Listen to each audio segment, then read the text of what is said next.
A Book of Fairy Tales by Sabine Baring-Gould. Puss in Boots. A miller left all he had to his 3 sons.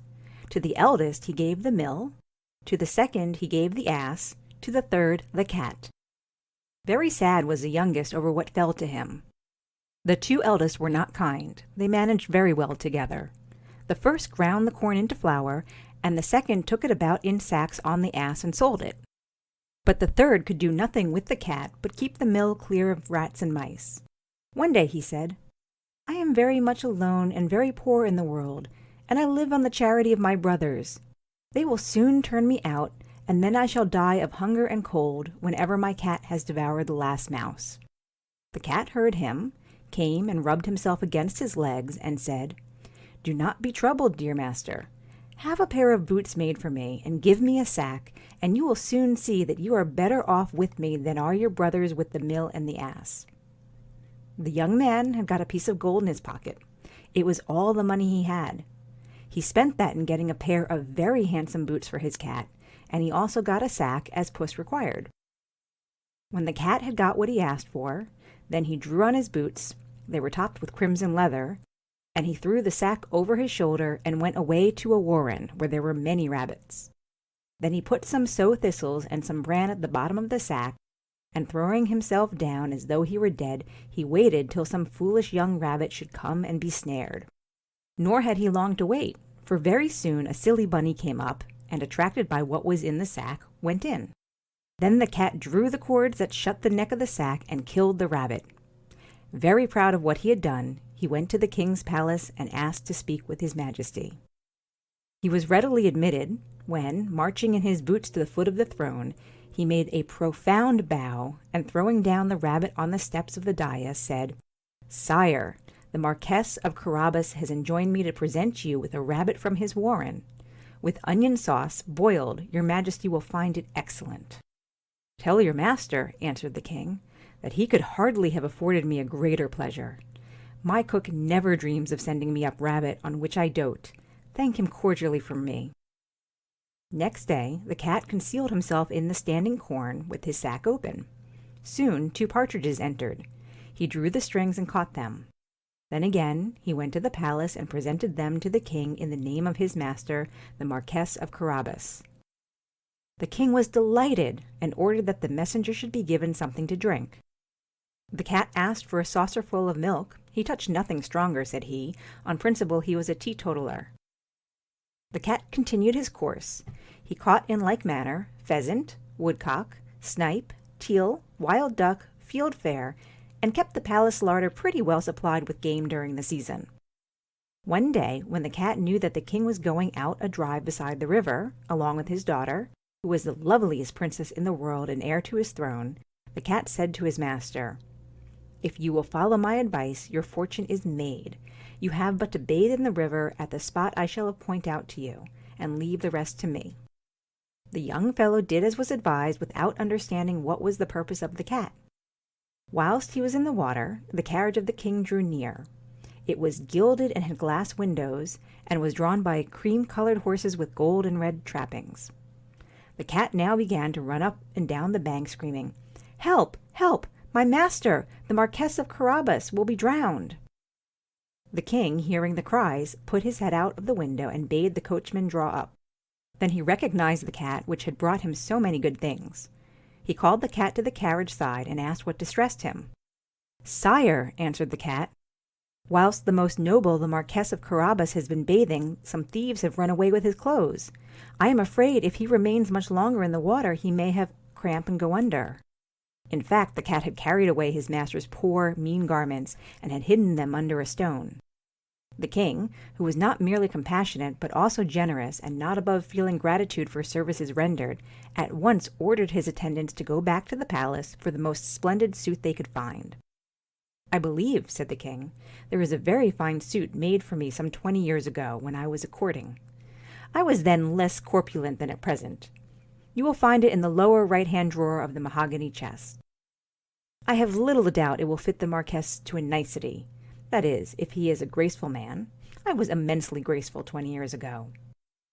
Owing to the minute and exact instruction given by his majesty, The suit, which was exceedingly splendid, was soon found and brought to the lad in the water, who quickly clothed himself in it, and then came to the coach door to pay his respects to the king and the princess. The youth looked so engaging in the dress in which his royal highness had been invested when he went courting her mother that the princess immediately lost her heart to him, and felt that the world to her would be a blank without him. The king was also touched, for the sight of the youth in his suit, which he became rather than the suit became him, awoke old feelings of sentimentality in the bosom of the king. He wiped his eyes and entreated the most noble marquess to enter the carriage with him and his daughter, and nudging the princess, he whispered, "I was like that when I went a sweethearting." The cat, delighted that his schemes had so well succeeded, ran on ahead of the carriage, and having passed through a field in which harvesters were cutting and making stacks of golden corn, he said to them, "Good people, unless you tell the king who is coming this way that these cornfields belong to the Marquess of Carabas, you will all be made mincemeat of." The harvesters were somewhat alarmed at the appearance of the cat in boots. They were exceedingly afraid of being made into mincemeat. Presently the gilded coach of the king passed. He stopped it and inquired of the peasants to whom these splendid fields of grain belonged. They answered, as they had been instructed, "To the most noble, the Marquess of Carabas." "Upon my word," said the king, addressing the miller's son, "you have a noble heritage." The young man bowed and blushed, and the king and princess were pleased at his modesty. The king nudged his daughter and whispered, "I was tremendously shy when I went a courting." The cat ran ahead and came into a meadow in which were mowers making hay. He said to them, "Good people, unless you tell the king who is coming this way that these meadows belong to the Marquess of Carabas, you will all be pickled like young walnuts." When the king soon after came into the meadow and smelt the sweet hay, he bade the coach stop, and he inquired of the mowers to whom the meadows belonged. They answered, as instructed, that they belonged to the most noble, the Marquess of Carabas. "Goodness!" exclaimed the king, addressing the miller's son, "you have indeed a noble heritage." The young man stammered something unintelligible. The king nudged his daughter and said in a whisper, "I also stuttered and stammered when I was paying my addresses to your mother." The cat ran on and passed through a forest in which woodcutters were engaged thinning the timber. He halted and addressed them and said, "Good people, unless you say that all these woods belong to the Marquess of Carabas, you will all be stewed in your syrup like prunes." When soon after this the king's coach entered the woods, the king called to the driver to stop, and he signed to a woodcutter to come up.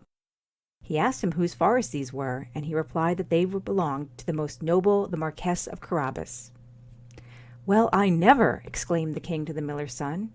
"You have verily a splendid inheritance." The poor lad was so bewildered that all he could do was to respond with a sickly smile. The king nudged his daughter and whispered, "I also sniggered when I asked your mother to name the day. She said my snigger was more eloquent than words." The cat ran on, and saw at the end of the wood a magnificent palace. He went in, and found that it belonged to an ogre, who was also a magician and enormously rich, for all the lands through which the cat had run belonged to the domain of this palace. The cat asked leave to see the ogre. He said he could not think of passing that way without paying him his respects. The ogre received him with civility. Even ogres enjoy flattery. "I have been informed," said the cat, "that you are so clever and so profound in your acquirements that you can transform yourself into any shape you like. But this may be merely idle gossip, not based on any foundation of truth. For myself, I never believe half the tittle-tattle I hear." "But it is really true," said the ogre. The cat smiled incredulously. "I will at once show you my power," said the ogre, and in a moment transformed himself into a lion. The cat was so frightened that he made a bolt out of the window and ran up the water pipes and did not rest till he was on the roof. This was difficult for him because he wore boots, and boots are calculated for a high road and not for scrambling. After some time he plucked up courage to descend. "What do you think of my power now?" asked the ogre, who had resumed his former shape. "I think that your power is great," answered the cat, "yet hardly all that I should have thought had I given belief to what is said." "How so?" asked the ogre. "I heard, for instance, on my way here, that you were a great bear." "I can make myself that in a moment," answered the ogre. "I am sure you are that already," answered the cat courteously. "Others said you were an awful bore, or bore. I did not ask them to spell the word. I can transform myself into that instantly." "I am certain you need no transformation to be that most completely," said the cat with a bow. "I also heard that you were in reality quite insignificant as a personage, and nobody. Now, any fool can puff himself up into something greater than himself, but it takes a wise man to make himself appear less than he really is. Can you do that?" "In a moment," answered the ogre, and he changed himself into a mouse. Instantly the cat was on him and had eaten him.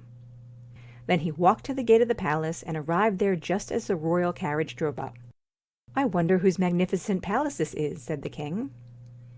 Then the cat ran down the steps, opened the door of the carriage, and said, "Your Majesty, welcome to the palace of the most noble Marquess of Carabas." "Why, this is truly a surprise," said the king. "What a splendid inheritance is yours, Marquess! Give my daughter your arm. We will pick a crumb with you, Carabas. I'm vastly hungry with my drive." The miller's son clumsily offered his arm as bidden to the princess. Her father nudged her and whispered, "I was also a great gawky when I proposed to your mother." Then all entered the great hall, and the king could not contain his surprise and admiration at all he saw.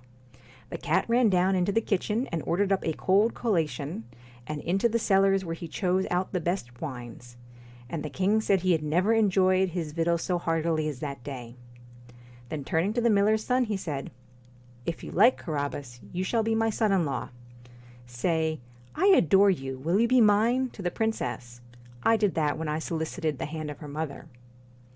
The miller's son did not wait to be told this a second time. The princess at once accepted him, and they were married and lived happily. The cat became a great lord and had no occasion to run after and eat mice. If you enjoyed this story, please show your appreciation by giving it a thumbs up and sharing it with your friends. And don't forget to click the subscribe button to hear more stories.